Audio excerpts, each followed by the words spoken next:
ஒரு வழியா காசு ரெடி பண்ணிட்டோம், பிசி ரெடி பண்ணிட்டோம், வாழ்க்கையில முன்னேறோம். அண்ணே காசு ரெடி, பீஸ் ரெடி பண்ணிருமா? யாரு சொல்லுங்க சார். அண்ணே என்னைய தெரியலையா, பீஸ் ரெடி பண்ணி எஸ்டிமேட் வாங்கிட்டு போயிருந்தேன்ல. ஆமா எஸ்டிமேட் பண்ணி கொடுங்க சார்.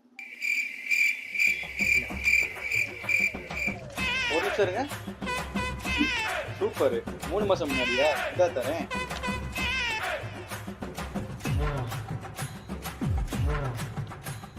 சார் இந்தாங்க. ஓ நோ, என்னண்ணே அவன மாதிரி பிரைஸ் போடுறீங்க? இன்னைக்கு ரேட் தான் சார், நாளைக்கு வந்தா இன்னும் ரேட். நம்ம ஃபைனல் இயர் படிச்சிருந்தாவது கவர்மெண்ட் ரீ லேப்டாப் கிடைச்சிருக்கும். வேற வழி இல்ல, கிட்னி வித்துற வேண்டிய பிசி வேற ரெடி பண்ணணும். A few moments later. இந்தாங்க உங்க எஸ்டிமேட், பிசி ரெடி பண்ணிக்கிங்க. ஒரு சின்ன வேலை, இப்ப வந்துடுறேன். டியூட்டி விஷயத்துல நான் ரொம்ப ஸ்ட்ரிக்ட், தெரியுதா? சீக்கிரம் ஓபன் பண்ணுடா. இப்ப வேணா சொன்னா எவன் கேக்குறான்? என்ன செய்ய ஆரம்பிச்சோம்.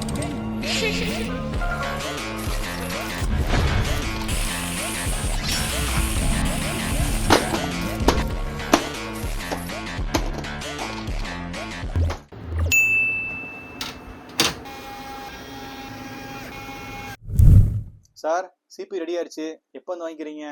முடிச்சிட்டீங்களா சார்? பில்லை மட்டும் ரெடி பண்ணுங்க, எடுத்துக்கிட்டு இருக்காங்க, வந்துடுறேன். ஓகே சார், பார்த்து பத்திரமா வாங்க. பாத்தீங்களா, இப்படியே போச்சுன்னா பழைய காலம் மாதிரி பணக்காரங்க மட்டும் தான் கம்ப்யூட்டர் வாங்க முடியும். நம்மள மாதிரி சாதாரண ஆட்கள் வேடிக்கை மட்டும் தான் பார்க்க முடியுன்ற மாதிரி நிலைமை மாறி போச்சு. ஏன்னா ஏறினது 500,000 இல்ல 10,000 20,000. இதை மாத்தணும்னா 1 மாசமோ 2 மாசமோ இந்த பொருட்கள்லாம் வாங்குறத நீ தள்ளி போட்டீங்கன்னா பிரைஸ் எல்லாம் டம்னு குறைஞ்சிரும். அதே மாதிரிதான் ரேம்லையும் 16 GB ரேமோட ரேட்டு 3000 3000 கிடைச்சிட்டு இருந்துச்சு. எம்ஆர்பி 4400 ரூபா. ஆனா அதே ரேம் இன்னைக்கு அதே எம்ஆர்பி 4400, ஆனா ரீட்டைல விற்கிற விலை 13,000 ரூபா. அது மட்டும் இல்லாம என்னோட ரெக்வஸ்ட் என்னன்னு கேட்டீங்கன்னா, மேக் இன் இந்தியா ப்ராஜெக்ட்ல மெமரி சிப்ல நம்ம இந்தியாவில மேனுஃபேக்சர் பண்ணாங்கன்னா நம்மளோட ஆட்களுக்கு இதெல்லாம் ஈஸியா கிடைக்கும். ரீசெண்ட் டைம்ல ரேம், எஸ்எஸ்டி, டெஸ்க்டாப், லேப்டாப் இதோட ரேட்லாம் தலைகீழ ஏறி போச்சு. இதுக்கெல்லாம் காரணம் என்னன்னு கடைக்காரன் கேட்டீங்கன்னா, ஏஐ ரெக்யர்மெண்ட்ஸுக்கு மெமரி சிப் அதிகம் தேவைப்பட்டது, சைனீஸ் நியூ இயர், அது மட்டும் இல்லாம மெமரி சிப் இனிமேல் மேனுஃபேக்சரிங் ஸ்டாப் பண்ணிட்டாங்க, கிடைக்காதுன்னு ஆர்டிபிஷியலா கிரியேட் பண்ண டிமாண்ட்.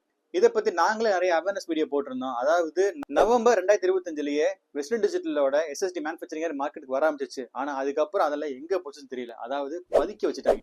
இதுக்கெல்லாம் காரணம் நீங்க தான், கன்சியூமர்ஸ். நீங்க இதெல்லாம் எங்க கிடைக்காதுன்னு நினைச்சு பேனிக் பை பண்ண டிமாண்ட் இன்க்ரீஸ் ஆகி ரேட்டும் எக்கு தப்பா ஆகி போச்சு. போய் தொலையுது, ரேடியான பிசியாவது வாங்கிட்டு போவோம். நல்ல சொன்னா என்ன கேட்கியா? இந்தாங்க சார் உங்க கிட்னி, பத்திரமா வச்சுக்கோங்க. ரொம்ப நன்றி சார். அம்மா.